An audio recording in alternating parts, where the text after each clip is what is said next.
If you follow this comment back, you can watch Big Bang Mike talk about uh, getting famous via traditional media versus social media and kind of what the differences are. Also seems to be talking about, that the film and television studios don't like casting social media stars because they can't make money by standing between their audience and the artist same way that they've been able to do historically, which doesn't like 100% make sense to me. It doesn't really pattern match with my understanding of how the industry works.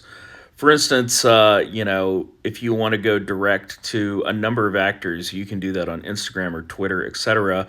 But people are still paying to see Tom Cruise in Top Gun. They still are. They're still paying to see Chris Hemsworth play Thor. If Charlie D'Amelio was cast in the next Top Gun, they would still control being able to see Top Gun. If you wanted to see Charlie D'Amelio in Top Gun, you would have to go through Paramount to do that. But that's the thing, right? Would you? Would you do that? I mean, she's got a huge following, but that's a following of people who have paid her in attention only, right? I mean, maybe they like her sense of style and she's promoting a handbag and they bought that handbag, but are they used to seeing her as like a product acting in a movie and paying to see that movie?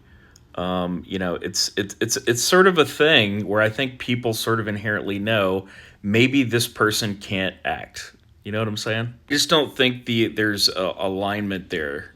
People, there's some sort of like intuitive break when people watch Charlie D'Amelio and then they don't immediately leap to, oh, she's going to be a great actress. There are certain cases that have better alignment. For instance, Kelsey Davies has an account that's very horror related.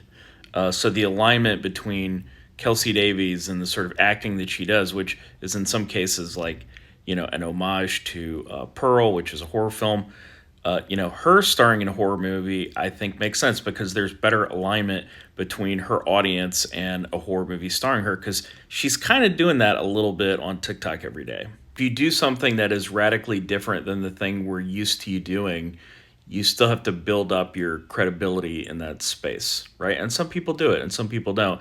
There have been cases of, I mean, take like, Dave Batista, right? Dave Batista and The Rock, professional wrestlers, have very successfully transitioned into being actors, but it wasn't overnight and they had to build their career. Now, there is some alignment because what they're doing in the ring is essentially acting, right? It's just under this like faux premise that it's real. Alignment there's pretty good, but it still took them some time to transition.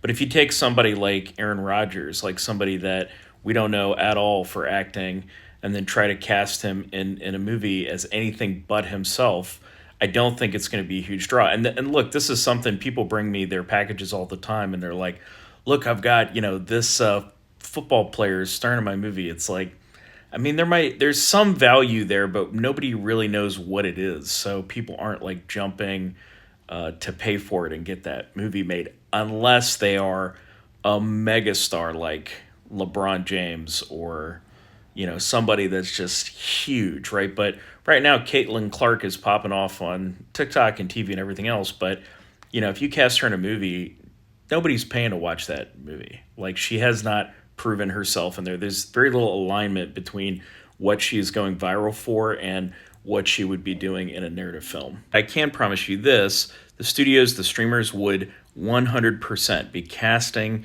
TikTokers as the leads in every movie if their audience would show up.